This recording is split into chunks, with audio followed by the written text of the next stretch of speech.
world seldom comes full circle, but in a way, we're getting close to it today. We are here talking about how to bring at least partial conclusion to the Doha round. Well, the person who launched the Doha round is Bob Zoellick, who is with us today to give our luncheon speech. We've been talking about the need for the U.S. to get trade promotion authority from the Congress. Well, the last person that got trade promotion authority from the Congress was Bob Zoellick. So I think it's literally true that no one could be a better wrap-up speaker for our event today, and to try to bring all this together and link it as he does so skillfully to the global economic and political security circumstance than Bob Zoellick. You all know about his distinguished career dating back to at least the 1980s, where he played a critical role in the U.S. government, at Treasury, at State, with respect to German reunification, a whole array of issues.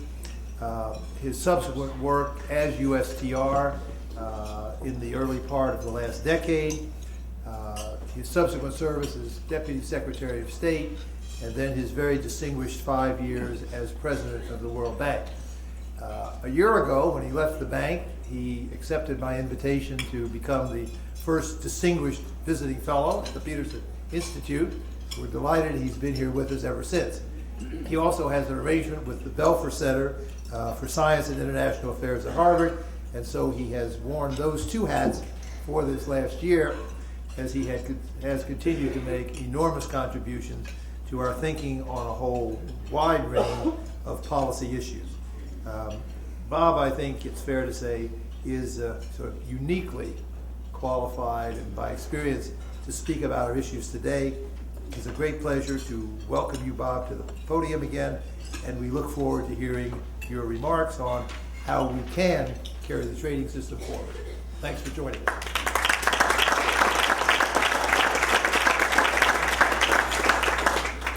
Well, thank you very much, Fred. That's a very generous introduction, and it's wonderful to be back with so many friends. I really wanted to attend this event.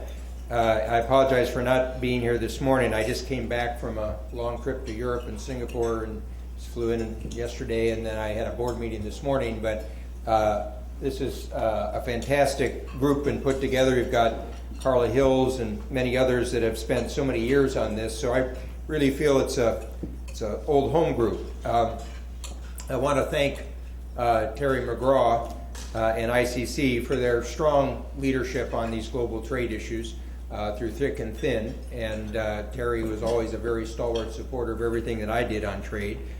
Also, Peter Robinson and the U.S. Council for International Business, again, was always one of the backbones of the U.S. on these issues. And of course, the Peterson Institute, and particularly Gary and Jeff, who I think bring a very special combination of both scholarship and practical ideas on trade policy. And my close friend and in some ways policy mentor, Fred Bergston, was wonderful to be able to introduce this conference. One of the things I've noticed in the international economic area is that sometimes people in the monetary and the fiscal topics don't interact as much with the trade and the real economy, and Fred's always been able to bridge those worlds very effectively and see the larger political economy strategy.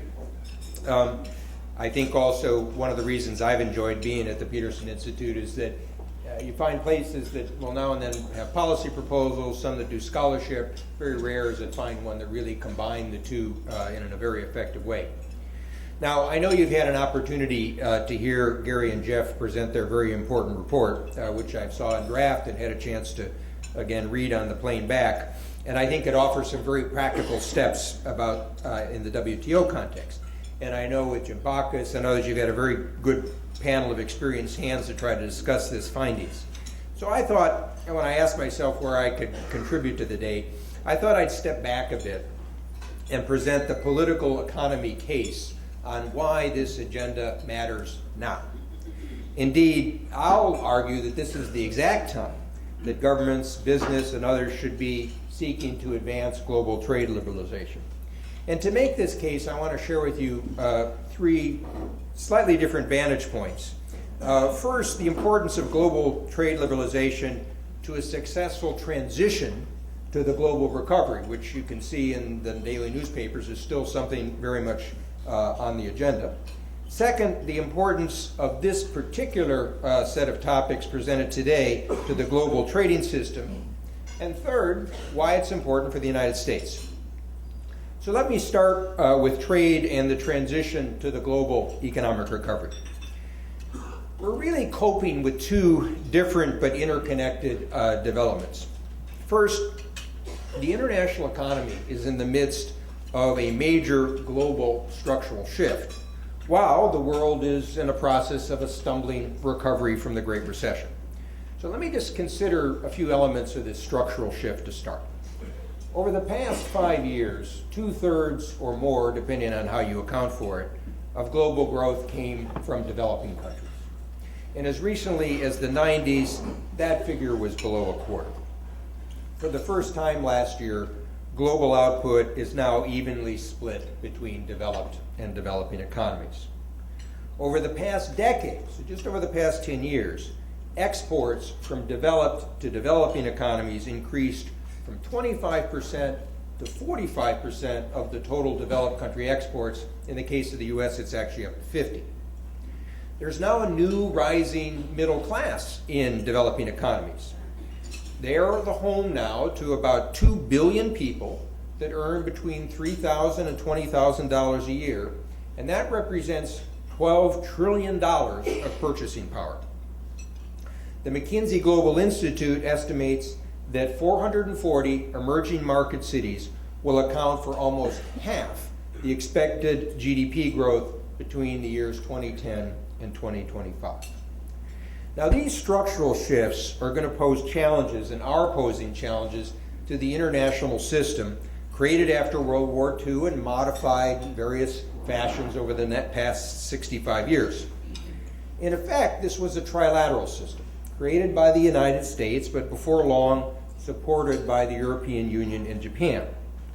But, as is clear, the advanced economies are now under stress. They're facing tougher competition, and they want the developing economies to assume more of the responsibilities. So just in a very personal sense, I became the USTR in early 2001, was Deputy Secretary of State in 2005, worked at Goldman globally in 2005-06, and then came and ran the World Bank for 5 years. 11 years is a blink of an eye in historical terms, if you go back and read history over the course of the post-World War II period. But in that span, because of those different posts, I could see incredible stresses on the international system for trade, investment, development, commodities, including agriculture, currencies and exchange rates, IPR, and the environment. And these shifts in power and reach and interest will inevitably affect the global security system too. And you can see the new patterns, for example, in South-South trade and investment and logistics and supply chains, remittances, tourism, different development strategies. And the good news is that since South-South barriers are generally higher than the North-South barriers, there's significant potential gains if those barriers can be overcome. There's also very interesting possibilities for new South-North patterns, particularly in the area of investment. Now, these changes have led to calls, especially from the developed economies, for the developing economies to share more systemic responsibility, or what I proposed with China in 2005, the responsible stakeholder, including obviously in the trade area. But from the perspective of the middle-income countries, they'll respond, look, we're still home to 75 to 80% of the people living under $2 a day, so we can't take those full set of responsibilities. Now, a large number of the middle-income countries are also very concerned about the risks of the so-called middle-income trap. Now, there's a debate here at the Peterson Institute whether this exists and to what degree. But what I've just seen historically, is that you've had a pattern where there's a tendency as countries grow and reach certain levels that the productivity and the growth rate starts to slow. And numerically, one of the projects the World Bank did was to look at the 101 economies that the bank had classified as middle income in 1960. And by 2008, so almost 50 years later, only 13 of that 101 had made it to high income status, and one was Greece. So you figure out the exact number. Now, what I think is interesting is that an expanded trade agenda could be very much at the heart of a strategy for middle income countries to keep up the productivity and growth that they enjoyed earlier. Now, the other part, however, is even in the midst of this big structural shift, we're struggling to recover from the Great Recession. Now, understandably, the crisis has focused attention on fiscal and monetary policies. There's been a lot of good work done here at the Peterson Institute, and Adam's been the leader of much of that over time. At the same time, however, I think we have to keep our eye on the structural and microeconomic reforms that are the basis for productivity, competitiveness, innovation, and growth.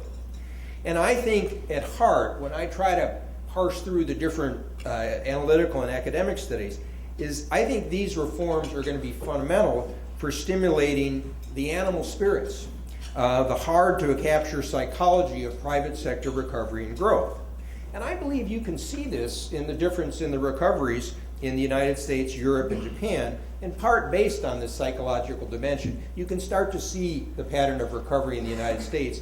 In Europe, outside Germany, you really just don't have a feeling for the animal spirits in the private sector other than Germany's export sector. And in Japan, the big issue is whether these three arrows of the policy can re-stimulate that. Obviously, today's hot topic is tapering, the timing and means of adjustment of the Fed's monetary policies. Now, these extraordinary policies, and there's a debate about whether they're justified and for how long, but it's obvious they've created some pretty big uncertainties in asset valuations. For example, the liquidity flow to equities and bonds and junk bonds, some commodities, real estate, farmland, other assets.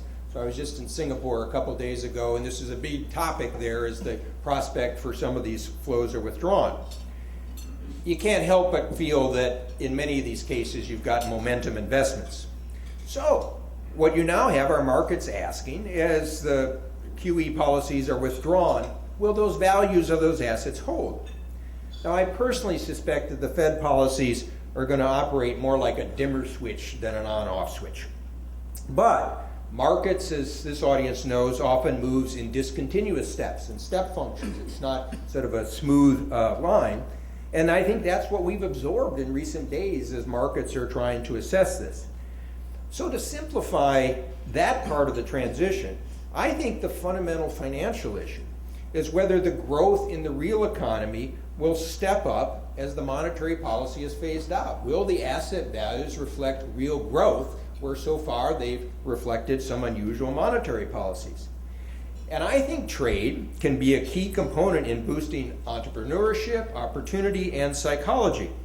This is certainly true for the United States, but I think it could also be true for Europe and other regions of the world. And certainly, if you think about the real question for Japan going forward, there's the issue about whether this third arrow will sustain the fiscal and monetary efforts to boost confidence. And that brings you right back to structural and microeconomic and trade reforms. It's true for China, which is going to need structural reforms to support a different growth model. And as I mentioned, you've got a concern in other emerging markets now about withdrawal of liquidity.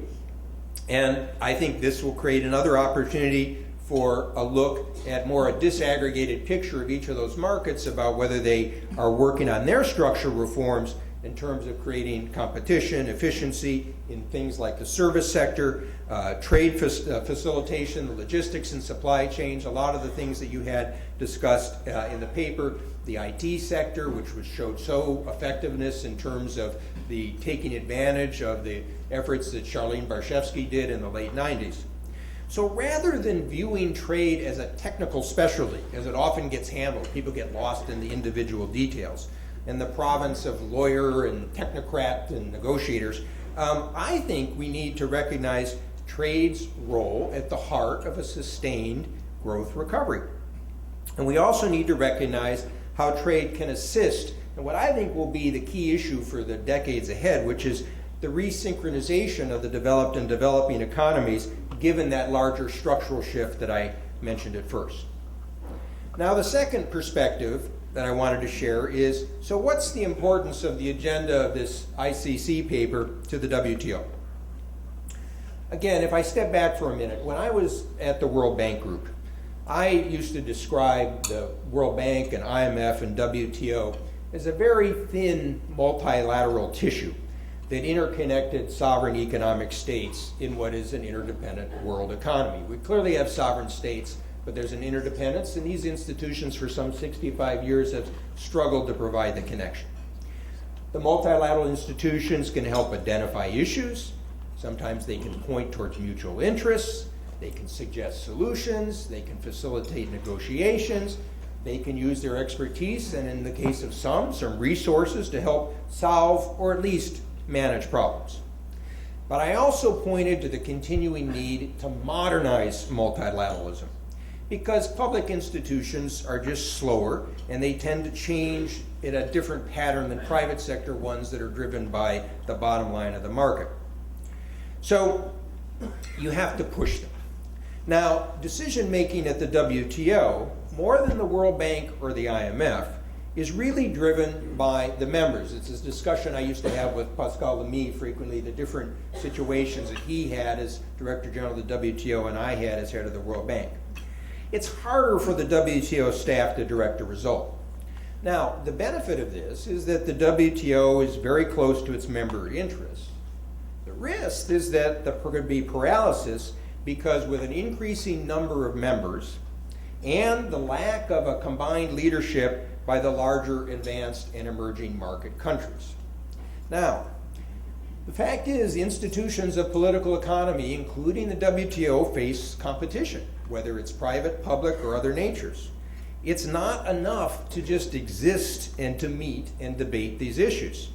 You have to achieve results to achieve legitimacy, as well as having discussions about membership and process. Now, the WTO dispute settlement system remains very important, but the WTO's liberalization and market opening agenda has gotten stuck and it's gotten stale. So I think today's report, in a very practical way, points to specific opportunities to revitalize, to get some results and rebuild confidence in the WTO as a multilateral trade institution in the global economy. Now, at the edge of the report, you'll also see some other points that I want to draw out, and that is the WTO also faces a larger policy issue that flows from that global structural shift that I described at the start.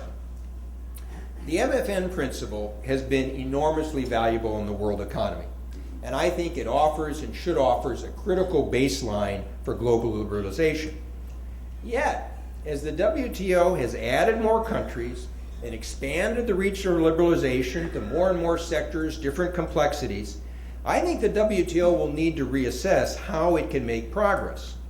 In particular, I believe it will need to embrace plurilateralism that is open to all, but conditioning rights on taking some obligations.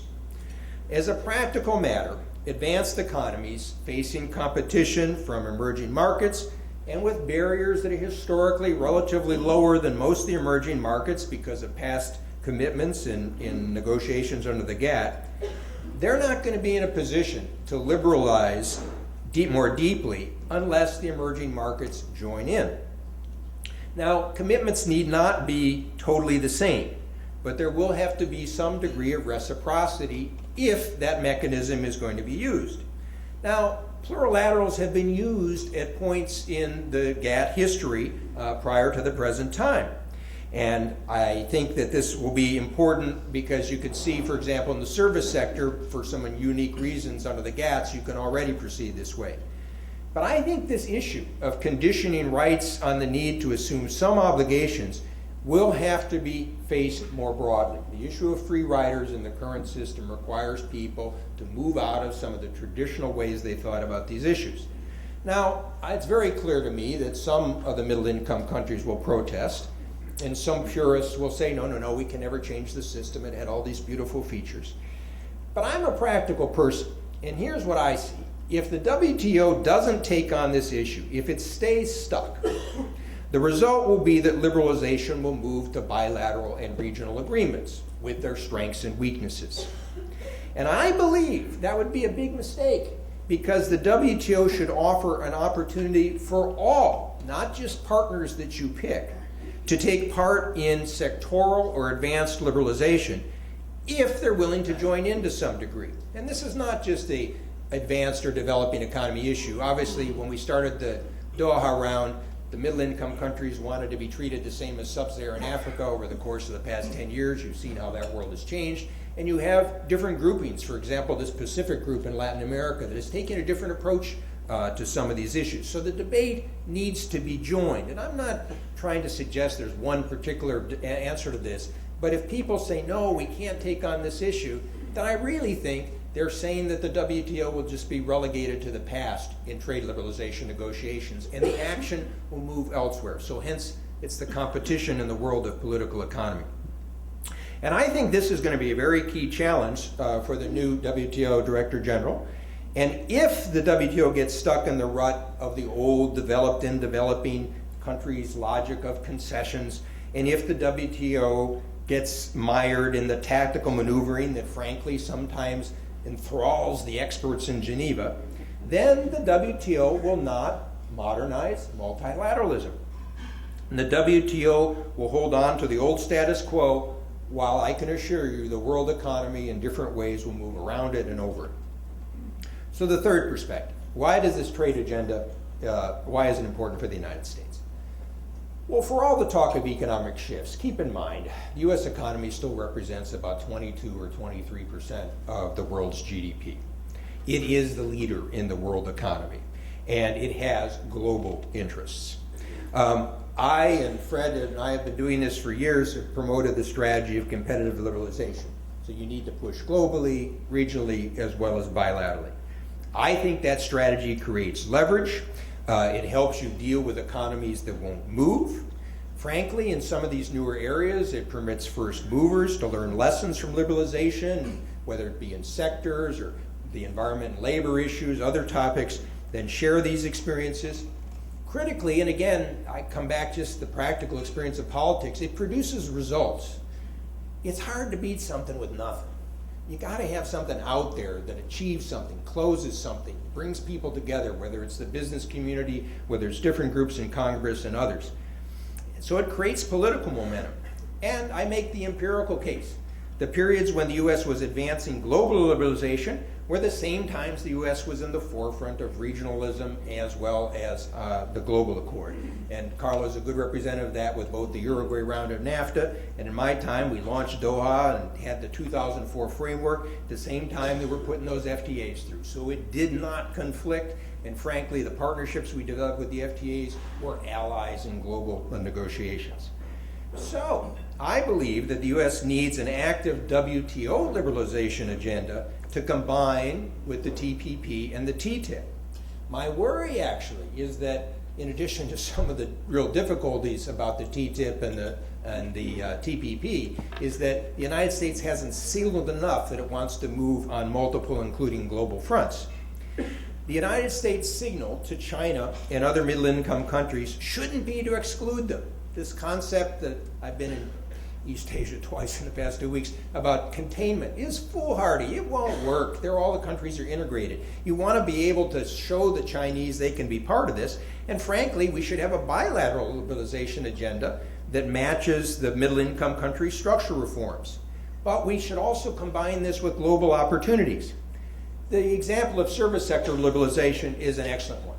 The work at the World Bank will show you that one of the problems Japan had for the past 30 years, it never really opened up its services sector.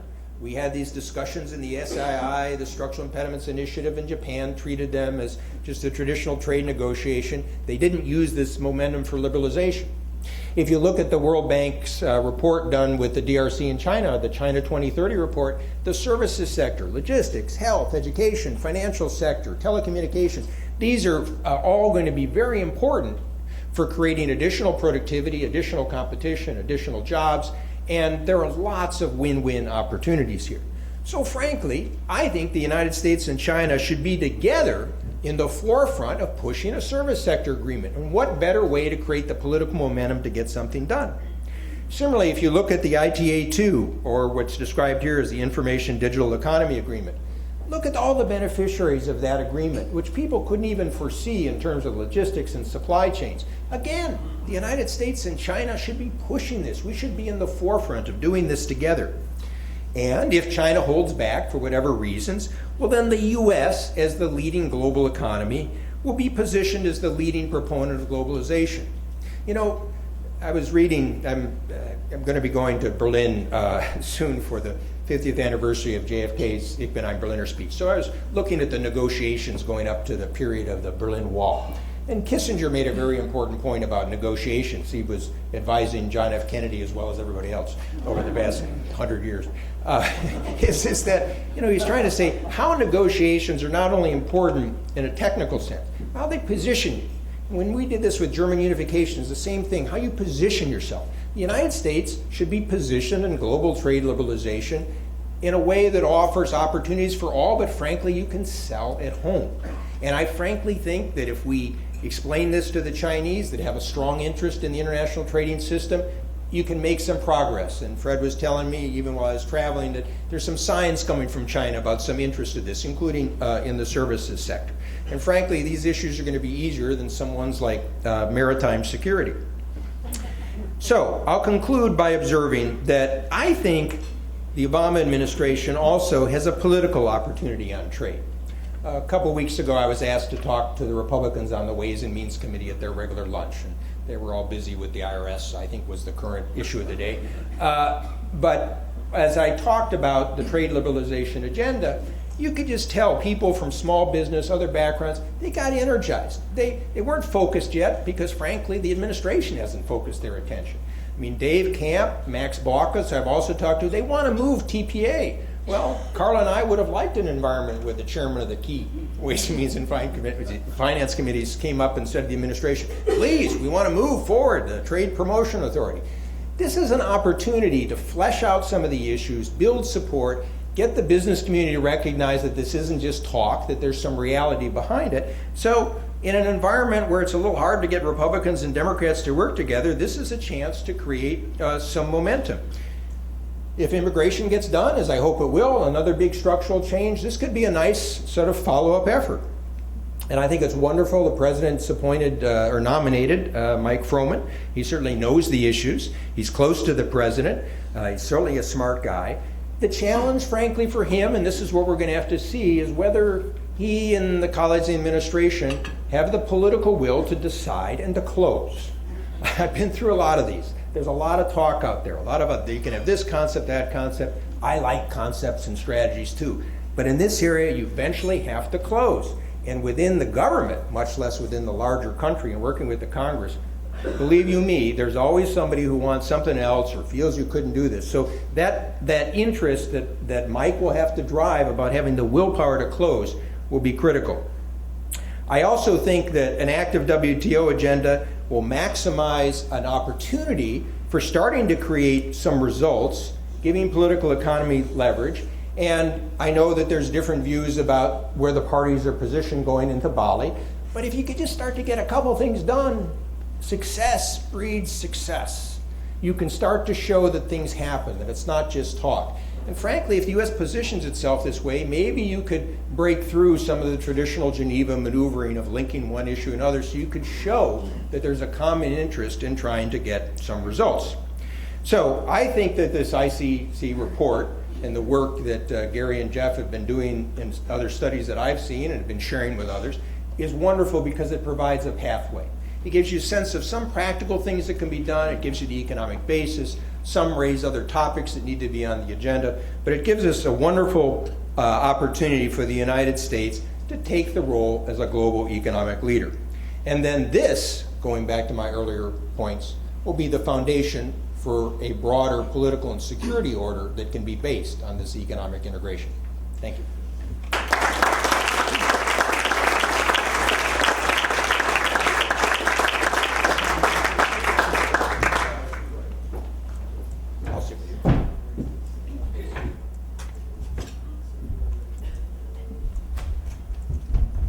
Bob, thank you very much. As always, you've painted a broad and persuasive tableau within which all these specific issues get pursued.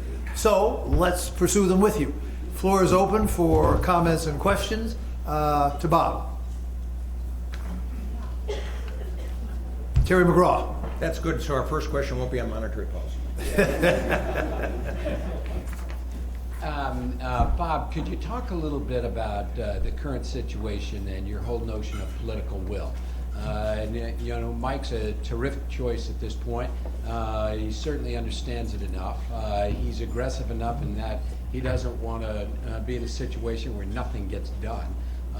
He's got an agenda now that is pretty big and pretty complex. Again, we still have to deal with Congress. Can you talk a little bit more about the political will between the administration and Congress to actually do this? Yeah, well, I guess I'll expand on some of the remarks I made at the close. Well, sometimes people like Big Bang concepts, that it all gets done at once. My experience is that you try to get some wins, you kind of start to build momentum, you show that it's real. But you need to combine it with, particularly in representing the United States, with a broader strategy of where you're trying to go. You need to try to explain the types of interconnections that I was describing today. So I hope that Mike or his counterparts, as they pursue the elements the President has set out,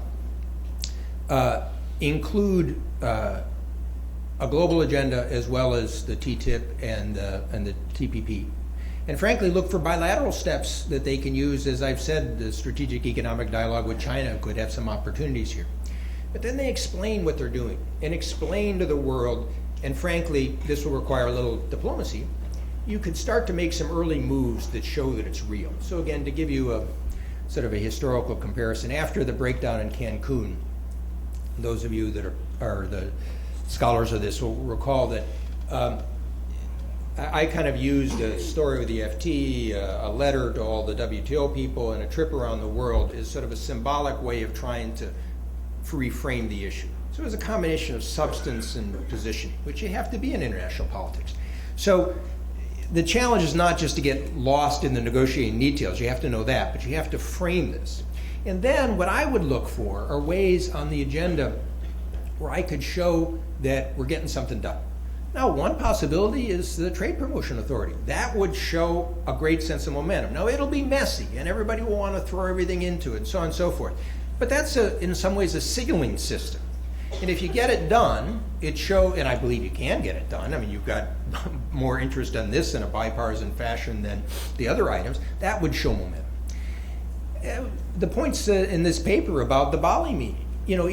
People are skeptical, but if the United States set out this strategy and then you started to get a couple of these things done in Bali, that would show that things can be done. What I've encountered is, the world has lots of critics and analysts and naysayers and so on and so forth. And, that's the way in which we have an live debate. And they're always going to be out there and most vocal. And those who are a little bit wary of following, those that are a little cautious, those who don't quite have the same political will, they're going to step back until they see something happening.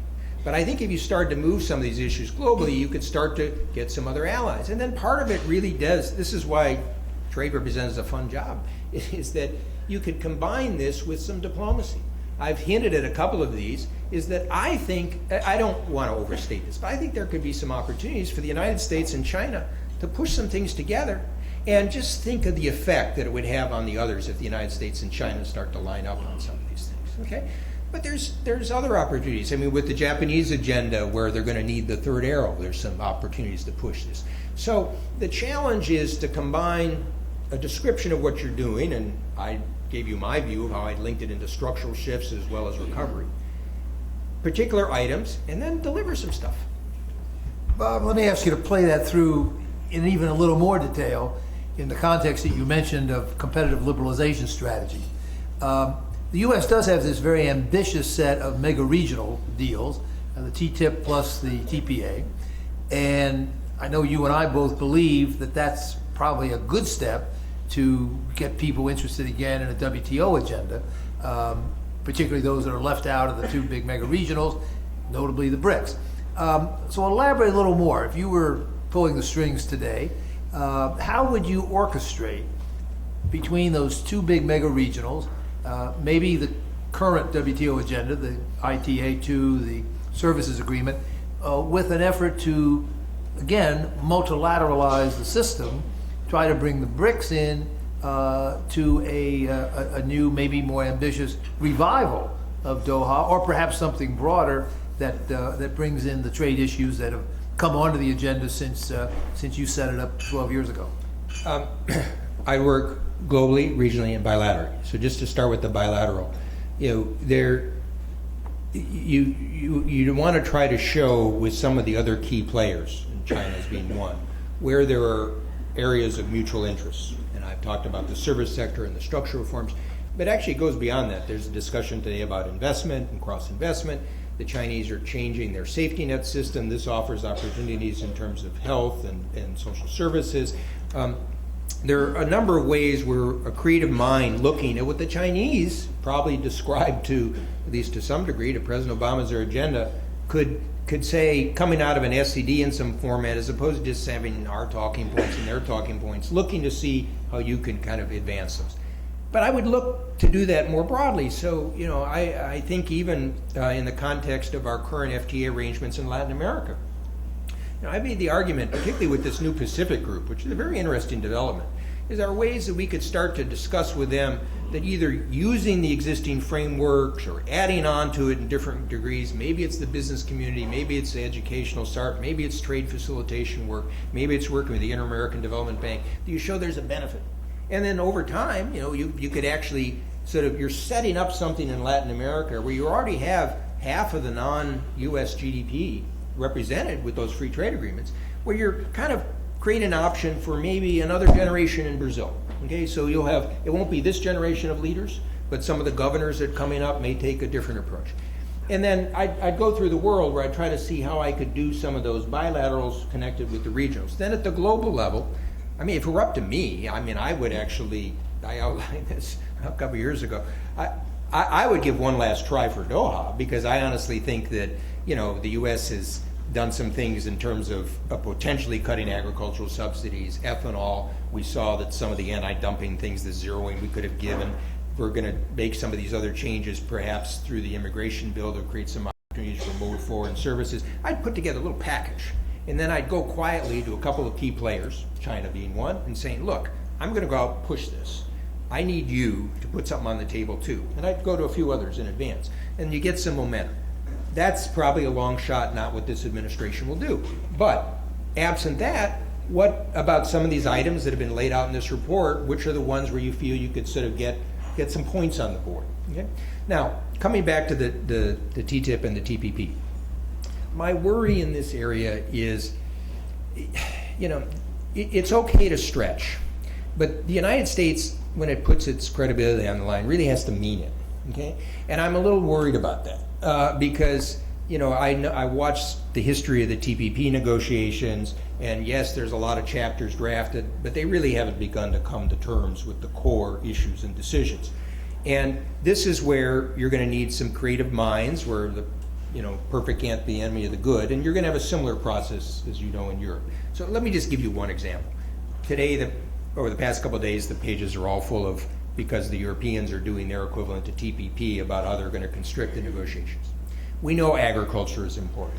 We know that the U.S. agriculture community says, look, we negotiated for beef and we're blocked by hormones, we negotiated for grains, we're blocked by biotech, we're negotiated for poultry, blocked by chlorine. Got a reasonable case, okay? But when we won the WTO case on beef, Lemmy and I had discussed a solution that if we increase the quota enough for beef, that would make an interest for the cattlemen and the Meat Institute to have a separate line of non-hormone beef. Now, we couldn't get the quota high enough to bring them along. I remember I had one of the groups, I forget which, Cattlemen or Meat Institute, but we couldn't get the quota high enough. But that was because we didn't have the freedom of a full negotiation. So that's a way that you could show some movement on agriculture, creative solution that deals with some of the sensitivities. We got very close on this chlorine thing with the poultry. I don't know what's holding it up. You got to suspect that is also amenable to solution. Biotech's a different problem. But what I'm suggesting on this is, when people approach negotiations in a sense of, here's my demands, you succumb, it doesn't work as well. And particularly when you're dealing with a big partner that has its own sense, like the European Union, you're going to need some creative solutions. And for the business community represented here, they're going to have to sort of recognize, when is enough enough? And you've already seen some sectors. The auto sector has already started to work together because it's a transatlantic sector. Frankly, if I were in various sectors, I would be trying to figure out, what could we do consistent with antitrust to try to remove some of the barriers. But this is where the administration also has to show some leadership, because the last I know, but I've been traveling, I was talking to, frankly, chief executives in financial firms on both sides of the Atlantic. They don't know whether they're in or out. And so here's where the Treasury staff is just being too narrow. They say, oh, we don't want the regulatory stuff negotiated by USTR. And so they're pulling back. This is where you need some bigger leadership. And it starts with the president, but if Froman's empowered, he can kick some people.